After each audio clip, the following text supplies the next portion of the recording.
This is a tragic picture of Esau weeping when the blessing seemed to be desirable too late, in which when the scales fell off his eyes, he realized that the present gratifications for which he had sold his birthright, and he wished to bargain to be undone, which could not be undone. Genesis chapter 25, verses 29 through 34, and it reads, And Yaakov sawed pottage, and Esau came from the field, and he was faint. And Esau said to Yaakov, Feed me, I pray thee, with that same red pottage, for I am faint. Therefore was his name called Edom. And Yaakov said, Sell me this day thy birthright. And Esau said, Behold, I am at the point to die. And what profit shall this birthright do to me? And Yaakov said, Swear to me this day.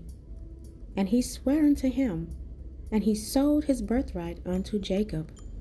Then Jacob gave Esau bread and pottage of lentils, and he did eat and drink, and rose up and went his way. Thus Esau despised his birthright.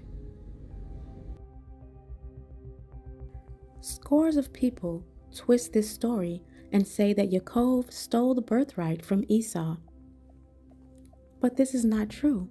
When you read the account of Yahuwah speaking to Rebekah in Genesis chapter 25 and 23, you will find out that this was in fact biblical prophecy. The Most High had already told Rebekah when she was pregnant that there were two nations of people in her womb, and that one people would be stronger than the other, and the older would serve the younger.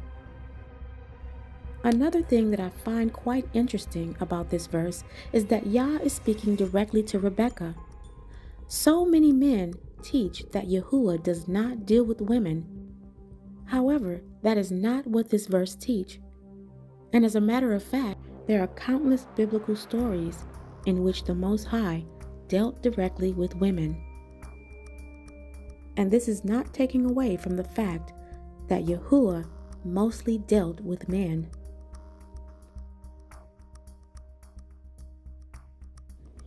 After Jacob received the blessing from his father, Esau hated Jacob. Let's read Genesis chapter 27 and verse 41.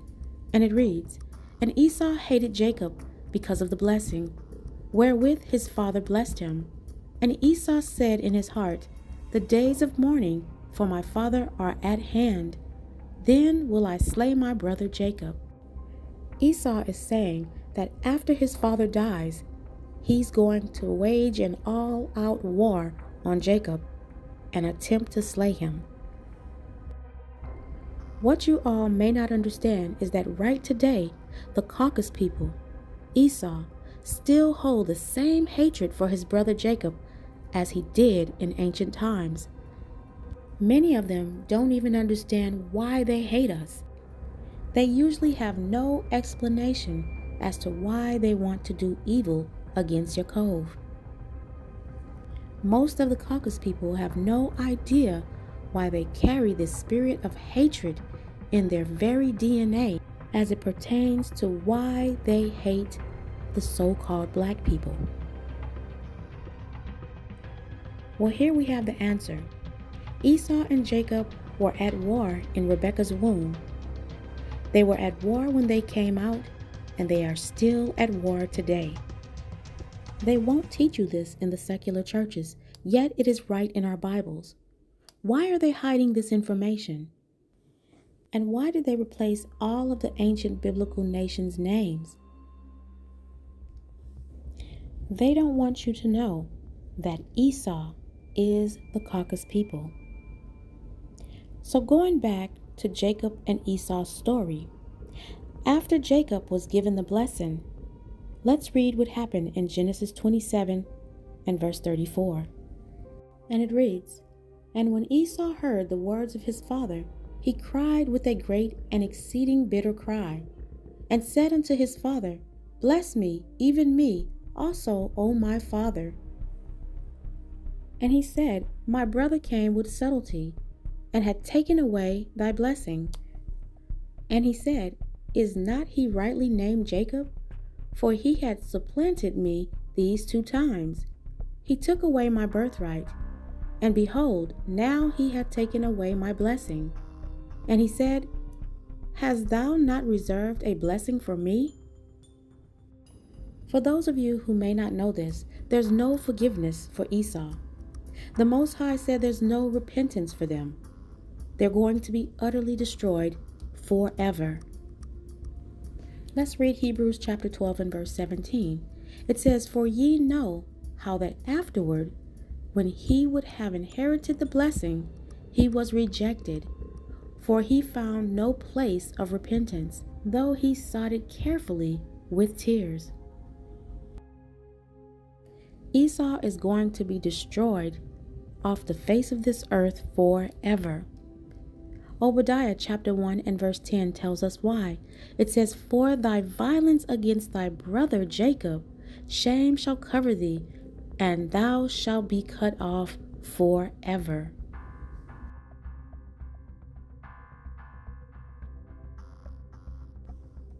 Obadiah, starting at verse 3, reads, The pride of thine heart had deceived thee. Though thou dwellest in the clefts, the rock whose habitation is high, that said in his heart, Who shall bring me down to the ground? Though thou exalt thyself as the eagle, and though thou set thy nest among the stars, thence will I bring thee down, said Yahuwah. Verse 8, Shall not I in that day, said Yahuwah, even destroy the wise men out of Edom, and understanding out of the mount of Esau? Verse 9, And thy mighty men, O Teman, shall be dismayed, to the end that every one of the mount of Esau may be cut off by slaughter. For thy violence against thy brother Jacob, shame shall cover thee, and thou shalt be cut off forever. For the day of Yahuwah is near upon all the heathen. As thou hast done, it shall be done unto thee. Thy reward shall return upon thine own head. For as ye have drunk upon my holy mountain, so shall all the heathen drink continually. Yea, they shall drink, and they shall swallow down, and they shall be as though they had not been. Let's jump down to verse 18, where it says, And the house of Jacob shall be a fire, and the house of Joseph a flame, and the house of Esau for stubble.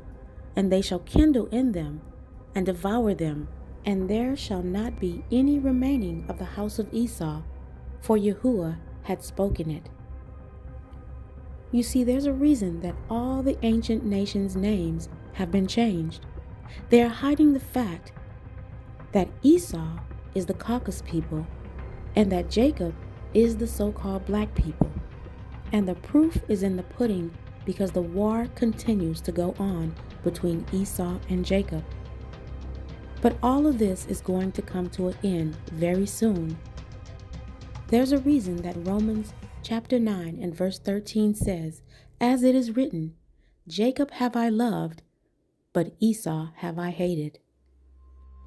If Israel and Esau and all the other biblical ancient nations of people no longer exist, why does Yahuwah take the time to go on and on about the destruction of Esau and how he's the end of the world? Let's look at 2 Esdras chapter 6 and verse 9, because the end has not come yet. We're at the beginning of it, but the end of the end is not here. It reads, For Esau is the end of the world, and Jacob is the beginning of it that follows. You see, the end of this world is the end of Esau's wicked system and the beginning of Israel's righteous one. This concludes my message for tonight. May Yahuwah bless you all and keep you safe in this dark hour. And remember Matthew chapter 24 and verse 13. He that endures unto the end, the same shall be saved. And until my next video, Shalom.